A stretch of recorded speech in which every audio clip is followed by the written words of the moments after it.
안녕하세요. 익명의 도시입니다.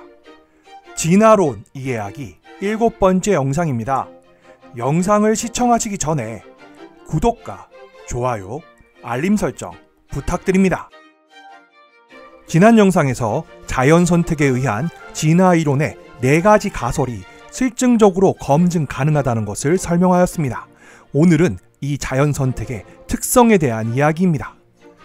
지난 영상에서 설명한 것처럼 자연선택에 의한 진화이론은 간결하게 설명할 수 있고 자연 개체군을 대상으로 엄격하게 검증할 수 있지만 완전히 이해하는 것은 어려울 수 있습니다. 한 가지 이유는 진화가 통계적 과정, 다시 말해 개체군에서의 특성 분포의 변화라는 것입니다.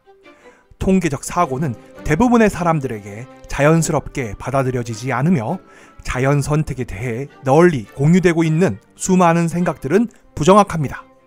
오늘 영상의 목표는 자연 선택이 작동하는 방식과 작동하지 않는 방식에 대한 몇 가지 핵심 사항에 대해 설명하는 것입니다. 지난 영상에 언급되었던 금어초, 환경 변화의 결과인 식량 부족이라는 어려움을 겪은 핀치셋. 이러한 개별 개체들은 하나의 형질도 바꾸지 않았습니다. 그러나 자연 선택의 결과로 인해 일부 금어초는 경쟁하는 다른 금어초보다 더 많은 후손을 남겼습니다.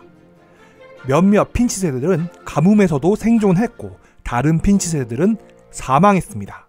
달라진 것은 금어초와 핀치 개체군의 평균적인 특징들이었습니다. 금어초에 의해 생성된 씨앗들 중에는 흰색 꽃 유전자형이 더 많았고 핀치새들 중에는 평균 부리 크기가 더 컸습니다. 지난 영상에 언급된 대화질려 씨앗을 깨트리는 노력도 개별 핀치새의 부리를 더 크게 만들지는 않았습니다. 더 많은 먹이를 위한 새의 수요도 더 큰 부리를 위한 욕망도 핀치새의 부리를 더 크게 만들지 못했습니다. 대신 잔인해 보이지만 핀치새 개체군의 평균 부리 깊이는 더 많은 수의 작은 부리 깊이를 가진 핀치새가 죽었다는 사실 때문에 증가했습니다. 마찬가지로 꽃가루 매개자를 끌어들이려는 노력은 개별 금어초 꽃에 존재하는 색소에는 아무런 영향을 미치지 못했습니다. 대신 흰색과 노란색 꽃의 비율은 단순히 흰색 식물이 더 많은 꽃가루를 내보내고 더 많은 씨앗을 만들었기 때문에 바뀌었던 것입니다. 확실히 특정 환경적인 요소에 대한 노출은 수많은 방식으로 개별 개체의 표현형을 변화시킵니다. 예를 들면 태양 아래에서 시간을 보내는 것은 많은 사람들이 그들의 피부에 더 많은 멜라닌을 축적하도록 유도합니다. 그러나 그러한 변화는 후손에게 전해지는 것은 아닙니다. 임신 중에 일광욕을 하는 여성은 피부가 검은 아이를 낳는 것은 아닙니다.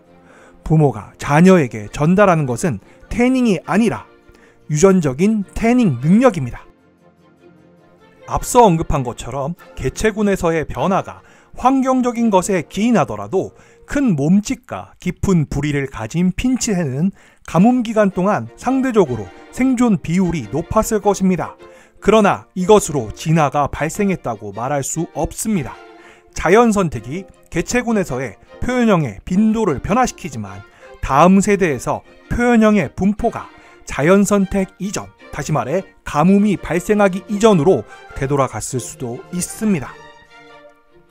자연 선택의 생존자가 표현형을 결정하는 데 도움이 되는 유전자를 통해서 그들의 성공적인 표현형을 그들의 후손에게 전달했을 때 자연 선택은 한 세대부터 다음 세대까지 개체군의 변화를 야기합니다. 지난 영상에서 언급했던 핀치새의 거주지인 다프네 섬에서는 자연 선택이 작용한 핀치새의 표현형의 변이는 유전적인 기초를 갖고 있었습니다. 결과적으로 생존자들 가운데서 보이는 새로운 표현형의 분포는 다음 세대까지 지속됩니다. 자손은 그들이 태어나기 전에 우세했던 조건들에 의해 강요된 자연 선택의 생존자들의 후손입니다. 1978년 다프네 섬에서 부화한 핀치새들은 평균적으로 1976년에 부화한 핀치새보다 가뭄에 더 잘 적응했습니다. 그러나 1978년 핀치새들이 태어나기 전에 환경이 또다시 바뀌었다면 그들은 1976년의 핀치새들보다 새로운 환경에 더 잘 적응하지 못했을 것입니다. 진화론을 처음 접하는 사람들은 유기체가 미래의 조건에 미리 적응을 할 수 있거나 자연 선택이 미래 세대 동안 발생할 환경 변화를 예측할 수 있다는 오해를 품게 될 수도 있습니다. 그러나 이는 불가능합니다. 자연 선택에 의한 진화는 선견지명이 있는 의식적인 실체를 수반하지 않습니다. 그것은 생각도 없고 느낌도 없는 수학적인 과정입니다. 그리고 결과적으로 진화하는 개체군은 언제나 환경의 변화에 적어도 한 세대는 뒤처집니다. 자연선택 그 자체는 적응적이든 그렇지 않든 새로운 유전적 변이를 만들어내지 않습니다. 생존이나 번식에서의 차이는 단지 이미 존재하는 차이 내에서만 발생합니다. 예를 들어 작은 부리를 가진 핀치새들의 굶주림은 핀치새들 사이의 부리 크기의 변이를 즉각적으로 일으키지 않습니다. 특히 굶주림은 크고 단단한 열매를 깨트리는데 최적의 큰 부리를 가진 핀치새를 만들어내지 않습니다. 굶주림은 단지 개체군 중에 가장 큰 부리를 가진 핀치새들만이 살아남도록 만들 뿐입니다.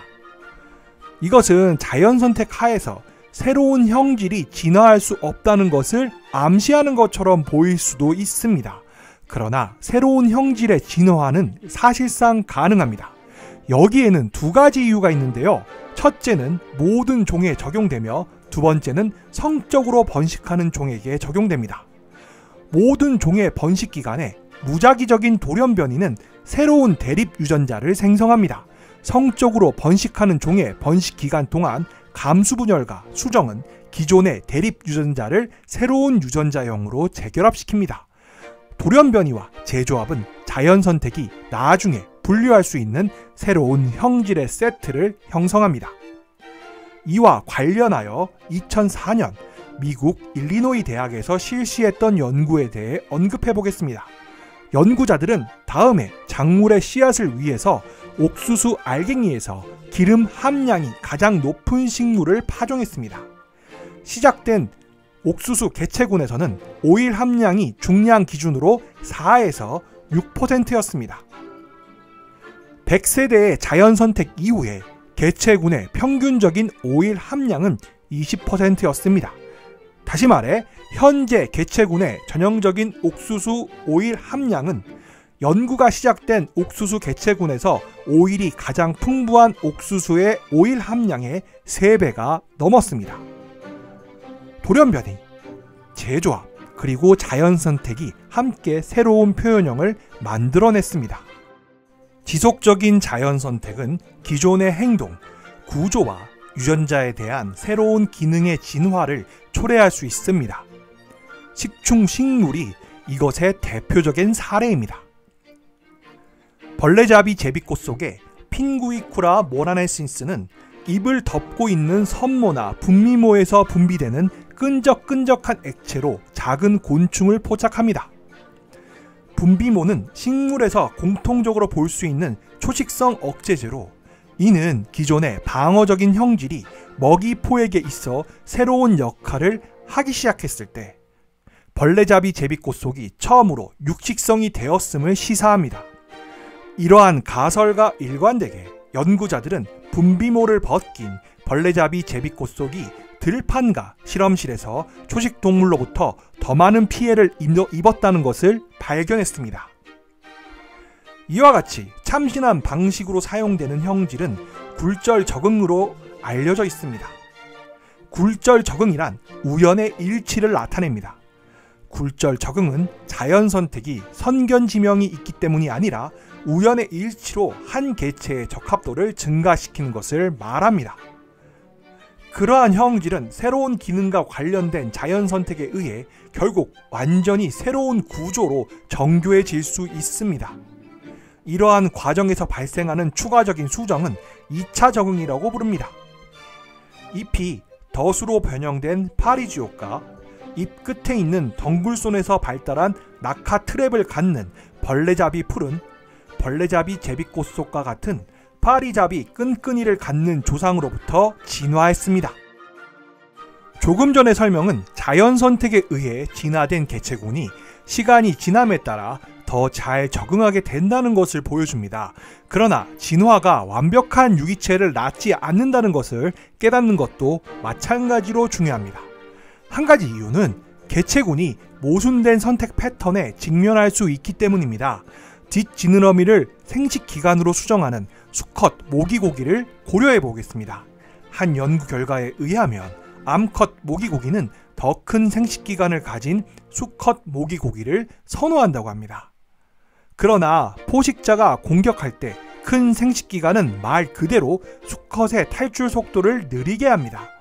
완벽한 수컷은 어떠한 포식자도 피할 수 있을 만큼 충분히 빠르고 암컷도 저항할 수 없어야 합니다. 안타깝게도 어떤 수컷도 이 두 가지를 모두 가질 수 없습니다. 대신 각각의 개체군은 자연 선택에 대립하는 주체 사이에 타협을 나타내는 표현형을 진화시킵니다.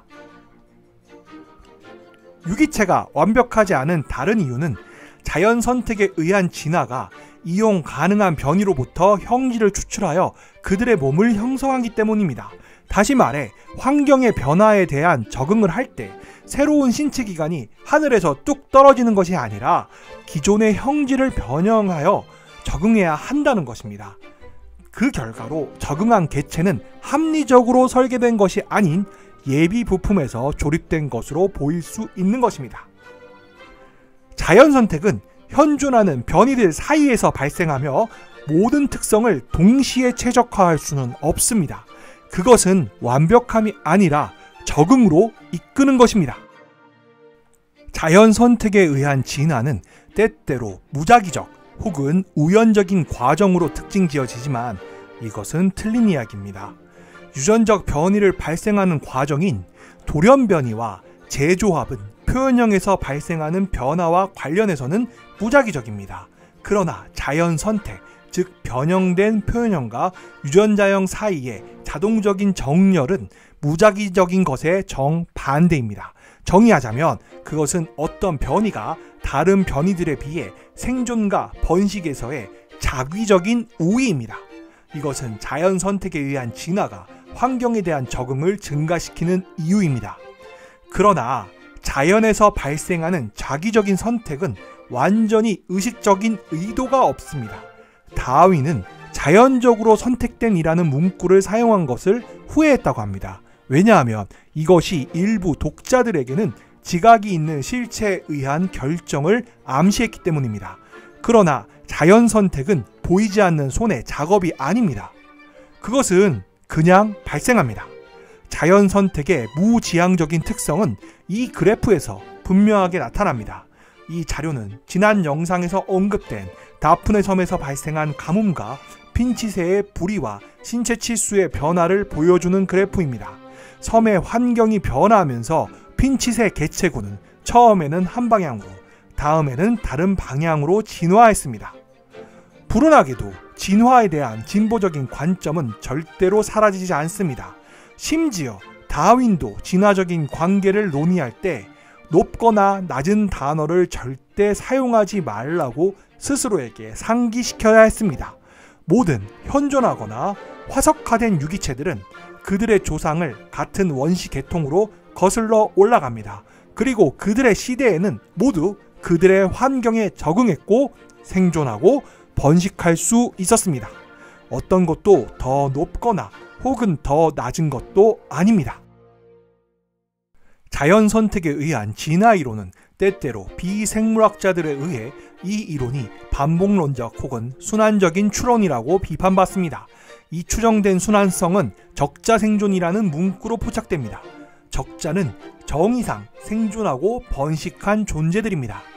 이 문제를 해결하는 열쇠는 적자 생존이 다윈 이론을 지나치게 단순화하고 따라서 오해를 불러일으키는 것으로 인지하는 것입니다.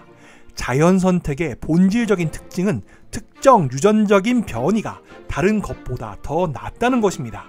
개체군의 무작위적이지 않은 부분 집합이 더 높은 비율로 생존하고 더 많은 자손을 남기는 한 진화는 발생할 것입니다. 지난 영상들의 금어초와 핀치새의 사례에서 연구자들은 생존과 번식이 무작위적이지 않다는 것을 확인했을 뿐만 아니라 그들은 또한 왜 어떤 개체들이 다른 개체들보다 더 나은지를 밝혀냈습니다. 다윈의 적합성이 추상적인 양이 아니라는 것을 분명히 해야 합니다. 그것은 자연에서 측정 가능합니다. 이는 개별 개체가 남기는 자손의 수를 세거나 자연 선택의 사건에서 생존할 수 있는 그들의 능력을 관찰하고 개체군 내에서 다른 개체들보다 개별 개체의 성과를 비교함으로써 행해집니다. 이것들은 적합성을 평가하기 위한 독립적이고 객관적인 기준입니다. 유전적인 변이가 적합도의 차이와 관련이 있는 것으로 밝혀지면 개체군은 예측대로 진화합니다. 자연 선택, 특히 동물 행동에 대한 선택에 대해 가장 널리 퍼져 있는 오해 중 하나는 개별 유기체가 종의 이익을 위해 행동을 한다는 것입니다. 자기 희생적 혹은 이타적인 행동은 자연에서 실제로 발생합니다. 포유류, 포식자가 다가오면 벨딩땅 다람쥐는 경보음을 울리며 주의를 끕니다. 어미사자들은 때때로 자신의 아기가 아닌 아기들을 양육합니다. 그러나 형질들이 다른 유전자의 적합도와 비교하여 그들을 책임지는 유전자의 적합성을 증가시키지 않는다면 형질은 자연 선택에 의해 진화할 수 없습니다. 이에 대해서는 이후에 다른 영상에서 자세히 다루겠습니다. 예를 들어 관대함의 수혜자들이 친족이거나 은혜를 갚을 수 있을 때 이러한 이타적인 행동이 발생합니다. 오늘은 자연 선택의 여러 가지 특성에 대해 설명해 보았는데요. 다음 영상은 이러한 자연 선택에 의한 진화론의 발전에 대해 반감을 갖고 있는 사람들의 응축된 활동이라고 할 수 있는 창조론의 새로운 버전인 지적 설계론에 대해 간략하게 살펴보겠습니다. 오늘의 영상은 여기까지입니다. 지금까지 시청해 주셔서 감사합니다. 이상 익명의 도시였습니다. 여러분의 구독과 좋아요, 알림 설정은 영상 제작에 큰 힘이 됩니다.